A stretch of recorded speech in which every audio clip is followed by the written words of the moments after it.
तो आप थोड़ा गूढ़ राज समझिए। वो संत होते कैसे हैं जिनका हृदय इतना कोमल होता है? वो किसी में किसी भी प्रकार का कुछ भी भेद नहीं कर सकते हैं, करते भी नहीं हैं।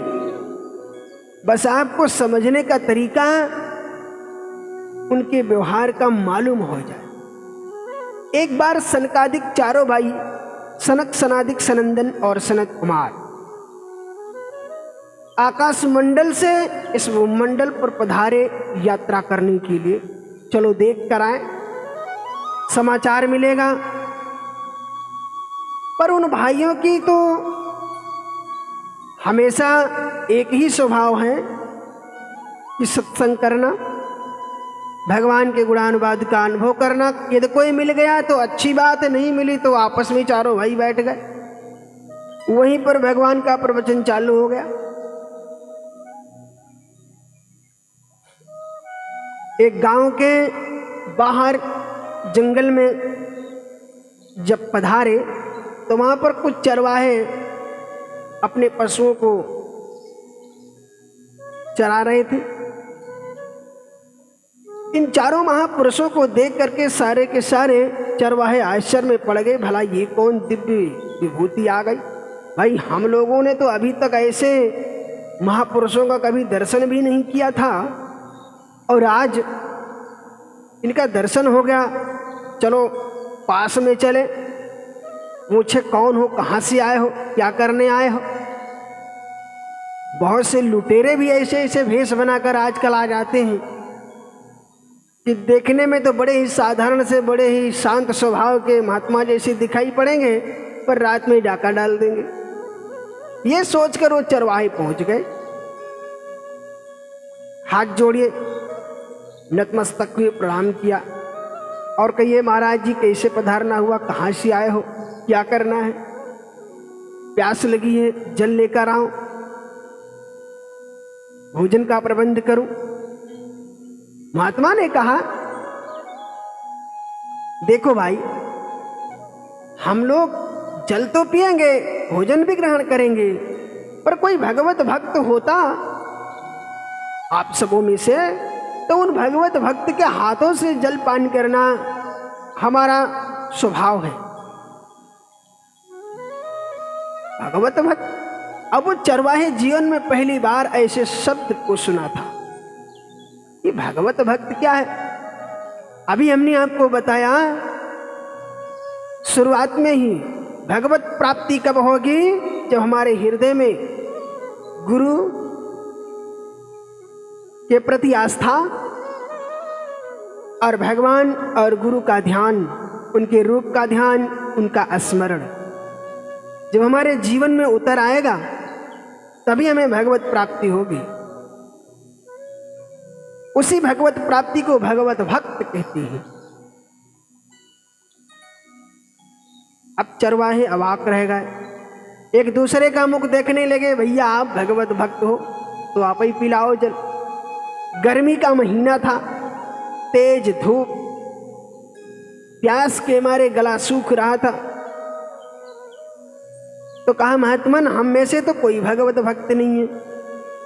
तो कहा, जाकर के घर में पता करो, कोई ना कोई तो होगा अवश्य ही आपके गांव में। हाँ, ये तो है। सारे चरवाहे गांव चले आए, अपने अपने घर आकर कहने लगे, भाई आप लोगों में से कोई भगवत भक्त हो तो 4 महापुरुष पधारे हैं, वो जल पान करना चाहते हैं, उनका गला रूंध रहा है, प्यास के मारे व्याकुल हो रहे हैं, और उनको भोजन की व्यवस्था भी करनी है। पर शर्त एक ही है कि कोई भगवत भक्त हो तो वो जल पान कर लेंगे उसके हाथ से। अब हम लोगों ने तो यही नहीं जानते कि हमें भगवत भक्त हैं या नहीं है। जैसे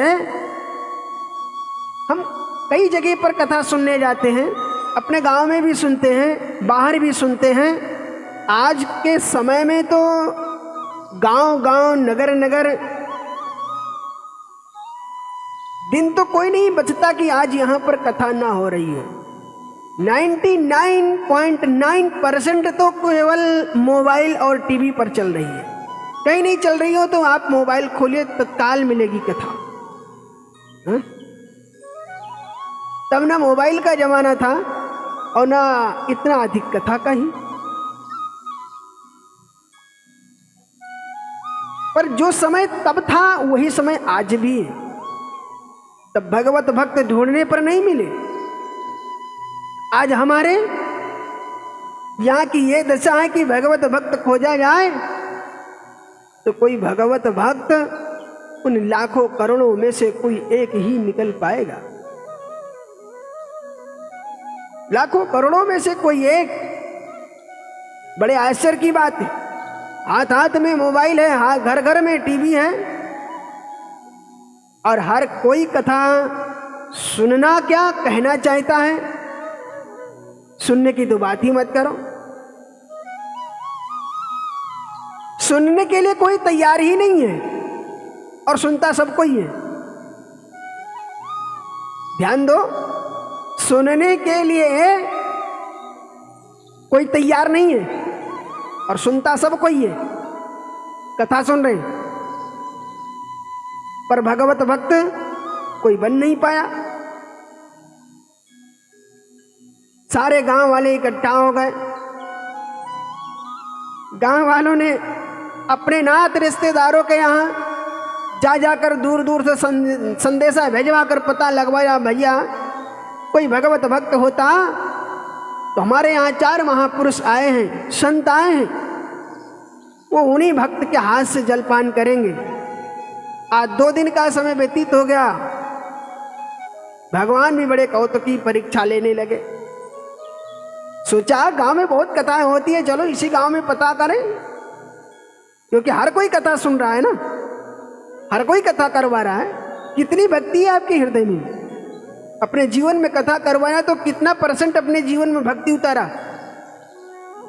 कल्याण की भावना रखते हो, परिवार के कल्याण की भावना रखते हो, जन जन के कल्याण की भावना रखते हो, तो अपने जीवन में कितने % उतार लिए? कुछ है क्या? नहीं। बस कोई नाम कमाने के लिए कथा करवा रहा है तो कोई सम्मान पाने के लिए करवा रहा है। कोई बहुत बड़ा धनाढ्य हो गया है इसके लिए करवा रहा है। धन हो गया, गांव में सारे लोग करवा रहे हैं, अगर हम नहीं करवाएंगे तो हमारी भी बेइज्जती हो जाएगी, इसके लिए करवा रहा है। बेइज्जती से बचने के लिए। हाँ? कोई भक्ति पाने के लिए नहीं कर रहा है, कोई अपने जीवन को सतमार्ग पर लगाने के लिए, भगवान की शरण में जाने के लिए वो कथा नहीं कर रहा है। भगवान की शरण में जाने के लिए कथा नहीं कर रहा है, भगवान की भक्ति प्राप्त करने के लिए कथा नहीं करवा रहा है। नाम कमाने की, धन दिखाने की, अपना बल दिखाने के लिए, अपना पराक्रम दिखाने के लिए। बहुत से लोग ऐसे हैं ना, आप लोग देख ही रहे हो। इतने बड़े मूर्ख तो नहीं हो जितना समझ रहे हो। एक वृद्ध व्यक्ति उसी दिन से जलपान बंद कर दिया। हमारे गांव में 4 महापुरुष आए हैं और जलपान नहीं कर रहे हैं, हम भी नहीं करेंगे।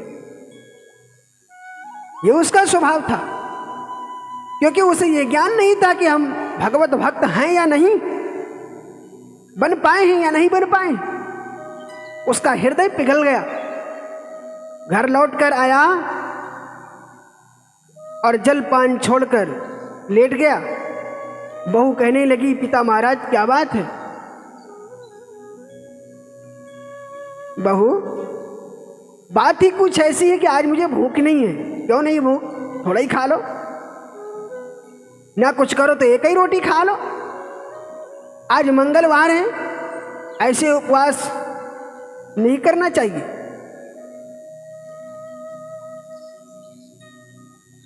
बहू हट करने लगी तो उसका पिता बोला, बेटी बात ही कुछ ऐसी है कि मैं जलपान कैसे कर लूं। हमारे नगर में, हमारे गांव में, हमारे घर में 4 महापुरुष पधारे हैं और उन चारों महापुरुष जलपान नहीं किए हैं। भोजन की तो बात ही मत करिए, आज 4 दिन हो गए हैं, कुछ ग्रहण नहीं किया है। उनकी शर्त है कि मैं भगवत भक्त के हाथों से ही जलपान ग्रहण करूंगा।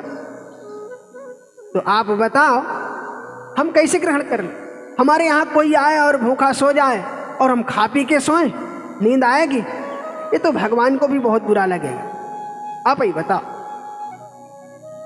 बहू ने कहा तो फिर मुझे करना क्या है?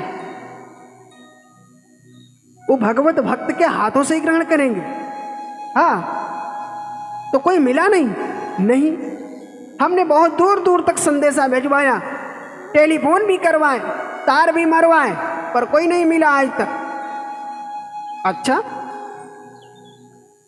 तो फिर बात एक है कि मैं तैयार हूं, मैं उन महापुरुषों को भोजन और जल दोनों पान करा सकती हूं। आप? हाँ। कैसे? बस शर्त एक है, यहां से लेकर वो महापुरुष के जगहों तक जहां पर विद्यमान है, स्थित हैं, विराजमान हैं, वहां तक आप झाड़ू उठा लीजिए और मार्ग बुहारते चलिए। और माता श्री हैं वो जल के छींटे लगाते चले। अच्छा, और मैं एक हाथ में भोजन, दूसरे हाथ में जल लेकर उन महापुरुष तक चलूंगी और मैं आशा रखती हूं कि अवश्य वो भोजन और जल दोनों ग्रहण करेंगे। कैसे?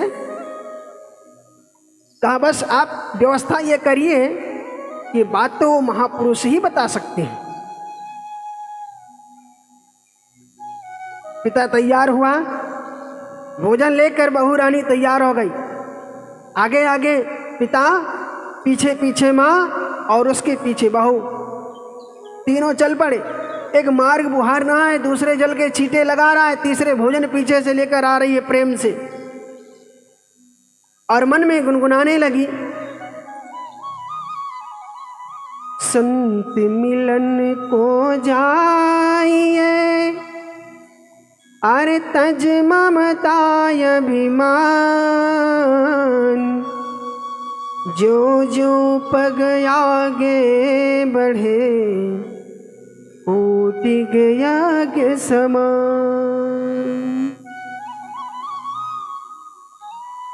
किसी महापुरुष की शरण में जाओ तो आप इन्हीं वस्तुओं का ध्यान रखो। संत मिलन को जाइए, तज क्या छोड़ना है? ममता और अभिमान। मोह ममता तक तो सीमित है, उसी ममता का गूढ़ रहस्य है मोह। ममता और अभिमान, अपने भीतर का अपना अभिमान स्वयं छोड़ करके जाइए, बस आप भक्त हो गए। समझ गए? अपना अभिमान छोड़ के जाओ उसके पास बस। यदि आप खाली हाथ जाओगे ना, खाली हाथ का मतलब हुआ अपना अभिमान छोड़ कर जाओ। जब वो देखेगा कि पात्र खाली है, रख दो, सुगमता से ग्रहण कर लेगा, और पात्र पहले से लबालब भरा है तो कहाँ रखो? उसका कुछ सुनोगे ही नहीं, अपने ही सुनाना चालू कर दो। इसीलिए हमने कहा था ना, सुनता सब कोई है पर सुनना चाहता नहीं है।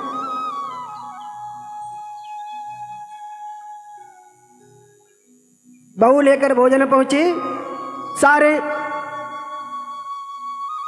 लोग महात्मा को घेरे खड़े थे। लोगों ने कहा, महात्मन देखिए तो ये 3 मूर्ति आ रही हैं, हाथ में भोजन की थाली भी है और जल भी है। उन महात्माओं ने कहा, ठीक है आने दो भाई। बहू लेकर पहुंच गई तो सनकादिक परमहंसों ने कहा कि भाई आप लोग भगवत भक्त हैं? हाँ। ससुर जी ने कहा, प्रभु हमें तो नहीं ज्ञात था, पर हमारी बहू रानी कहती है कि मैं हूं। बहू रानी अब आप विचार करिए, जिसके घर की बहू इतने सभ्य हो, इतनी मर्यादा में स्थित हो, इतना ज्ञान हो, इतनी भक्ति हो, इतना आदर हो, उसके घर से लक्ष्मी कभी रुष्ट हो सकती है? कभी भगवान नाराज हो सकते हैं? उसके घर में कभी अकाल पड़ सकता है? नहीं, कभी नहीं हो। आप स्वयं विचार कर लीजिए।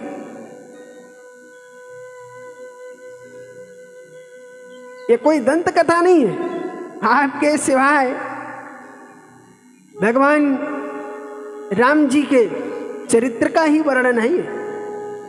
सनकादिक परमहंस जो दोहा हमने आपको बताया वो भी रामचरितमानस का ही होगा,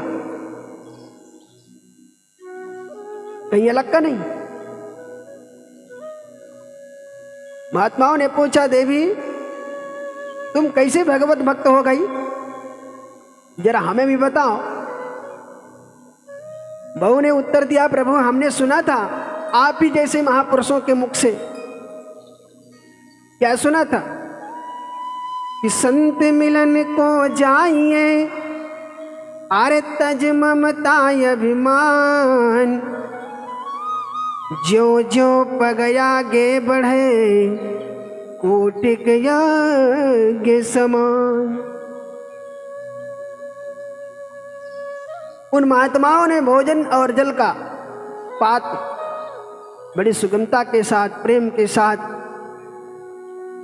ग्रहण किया और बड़े प्रसन्न चित्त होकर आसन जमा कर बैठे हैं। उन गांव वालों ने नित्य निरंतर उन महापुरुषों की शरण में तत्पर होकर के